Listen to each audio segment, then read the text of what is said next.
को नमस्कार। मैं कविता दुआ करनाल से पॉलिटिकल साइंस लेक्चरर स्वागत करती हूँ आपका 10th ज्योग्राफी की क्लास में।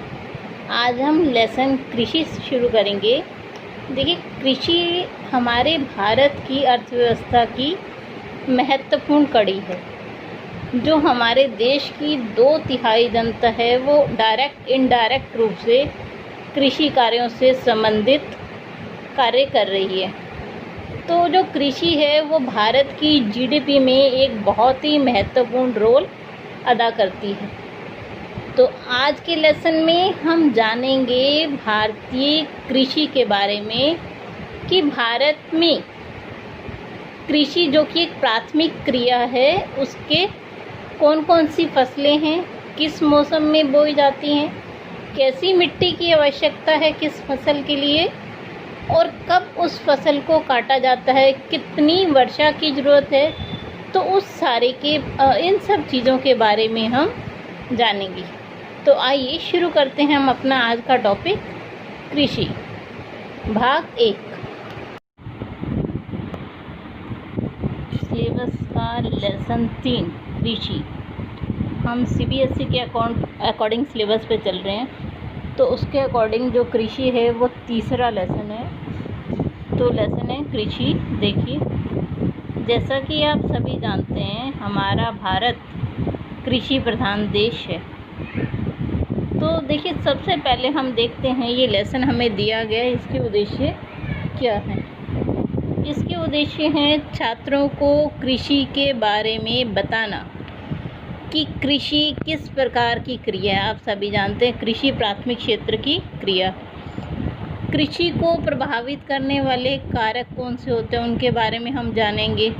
कृषि की मुख्य पद्धतियाँ कौन सी हैं, मुख्य ऋतुएं कौन सी हैं कृषि की, उन सब के बारे में जानेंगे। जो विभिन्न प्रकार की फसलें हैं उनके लिए किस तरह का वातावरण चाहिए, किस तरह की मिट्टी चाहिए, उस सब के बारे में हम इस लेसन में जानेंगे। मतलब अगर चाय की खेती की जा रही है तो उसके लिए कितने प्रतिशत वर्षा वाला क्षेत्र चाहिए, भूमि कैसी होनी चाहिए, कब उसकी फसल बोई जाती है, कब काटी जाती है, उस सारे के बारे में हम विस्तार से इस लेसन में जानेंगे। चलिए पहले कुछ महत्वपूर्ण चीज़ें हम जान लेते हैं, क्योंकि इन्हीं में से जो 1 मार्क्स वाले क्वेश्चन हैं वो बन जाएंगे आपके। देखिए, भारत की आधी से ज़्यादा जनसंख्या जो है वो कृषि पर निर्भर करती है। यहाँ पर सभी तरह के अनाज उगाए जाते हैं। भारत की धरती इतनी उपजाऊ है कि अलग अलग स्थानों पर अलग अलग तरह के अनाज और फसलें उगाई जाती हैं। कृषि के मामले में भारत का विश्व में दूसरा स्थान है। भारत में सबसे ज़्यादा चावल का उत्पादन किया जाता है। चावल उत्पादन में भारत का विश्व में दूसरा स्थान है। मतलब पूरे विश्व में जो विभिन्न देशों में चावल का उत्पादन होता है उसमें भारत का दूसरा स्थान है। पश्चिम बंगाल में सबसे अधिक चावल का उत्पादन होता है। उसके बाद उत्तर प्रदेश, आंध्र प्रदेश, पंजाब, बिहार का नंबर आता है। अगर हम भारत में चावल उत्पादक राज्य देखें तो देखिए सबसे पहला कौन सा आ रहा है, पश्चिम बंगाल, उसके बाद उत्तर प्रदेश, आंध्र प्रदेश, पंजाब और बिहार। जो गेहूं है, गेहूं के उत्पादन के मामले में भारत विश्व में चौथे नंबर पर आता है। जो भारत के राज्य हैं उनमें से उत्तर प्रदेश में सबसे ज़्यादा गेहूं का उत्पादन किया जाता है। आगे हम जानते हैं कुछ और तथ्य।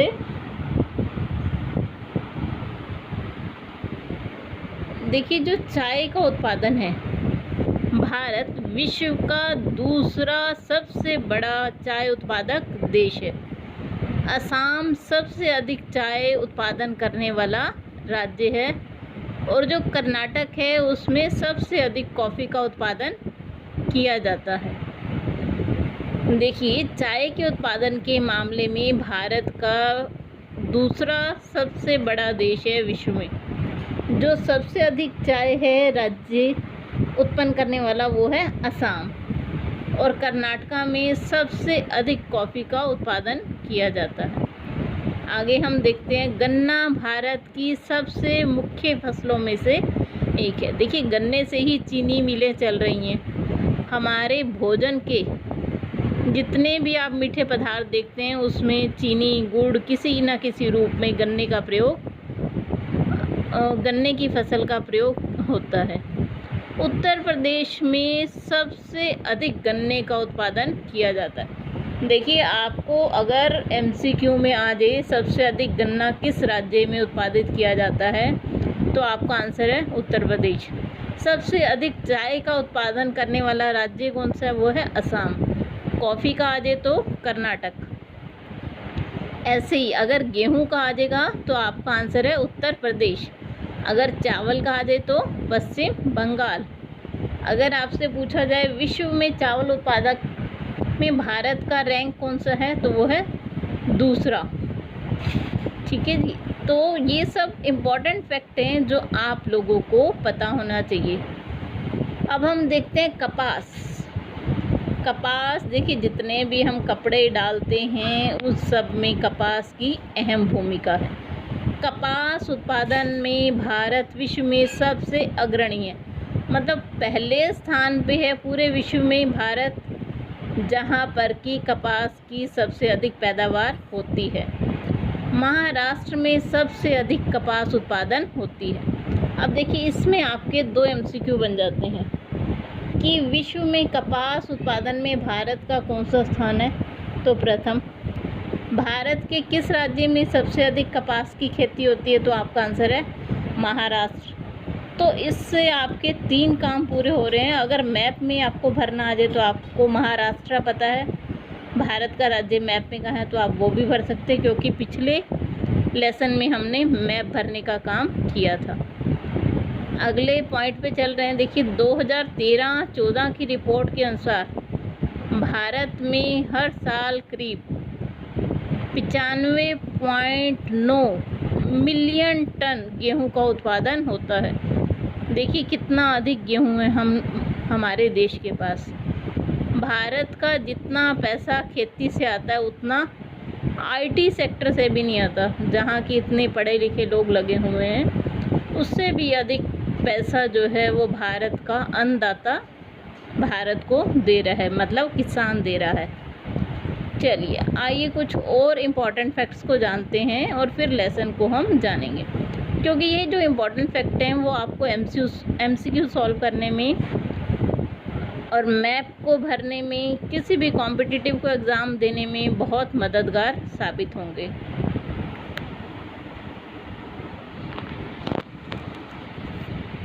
देखिए, जहाँ कृषि भारत में इतना योगदान देती है अर्थव्यवस्था में, लेकिन दुर्भाग्य की बात है आज भी हमारे भारत में उन्नत तकनीकों की कमी है। आज भी 61% जो खेती है वो वर्षा पर ही निर्भर करती है।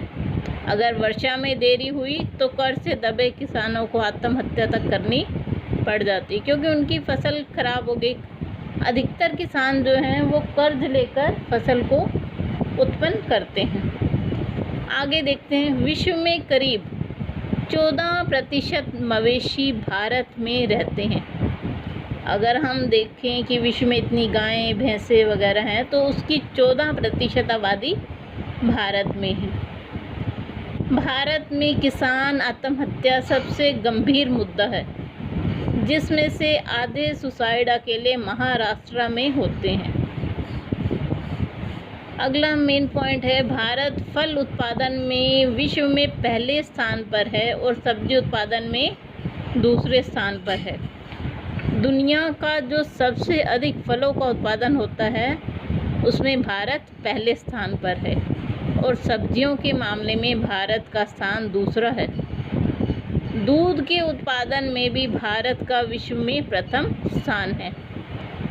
भारत की 58% जनता खेती करती है। ये कुछ इम्पॉर्टेंट फैक्ट से जो आपके साथ शेयर किए गए। तो अब हम अपने लेसन पर चलते हैं। तो हम सबसे पहले देखते हैं कृषि क्या है। देखिए, कृषि की दृष्टि से भारत एक महत्वपूर्ण देश है। इसकी 2/3 जनसंख्या कृषि के कार्यों में संलग्न है। कृषि प्राथमिक क्रिया है जो हमारे लिए अधिकांश खाद्यान्न उत्पन्न करती है। खाद्यान्नों के अतिरिक्त विभिन्न उद्योगों के लिए कच्चा माल भी पैदा करती है। इसके अतिरिक्त कुछ उत्पाद जैसे चाय, कॉफ़ी, मसाले आदि का निर्यात किया जाता है। अब हम आगे देखते हैं, कृषि को प्रभावित करने वाले कारक कौन से हैं। मतलब ऐसे कौन से कारक हैं जो कि कृषि को प्रभावित करते हैं। देखिए, सबसे पहला है जलवायु। किसी स्थान की जलवायु कैसी है उसके अनुसार ही कृषि की जाएगी। दूसरा है धरातल।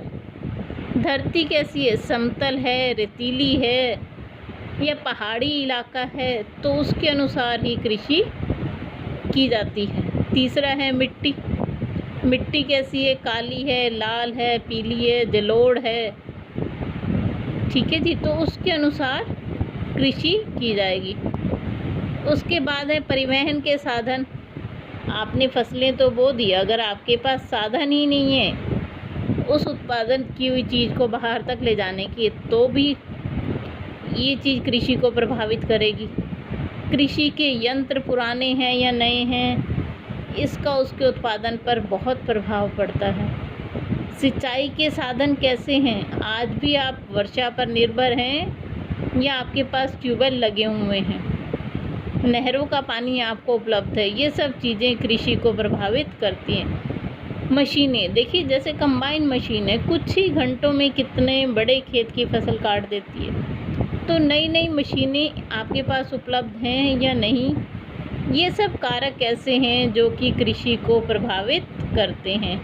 देखिए, जलवायु, धरातल, मृदा, परिवहन के साधन, कृषि यंत्र, सिंचाई के साधन और मशीन।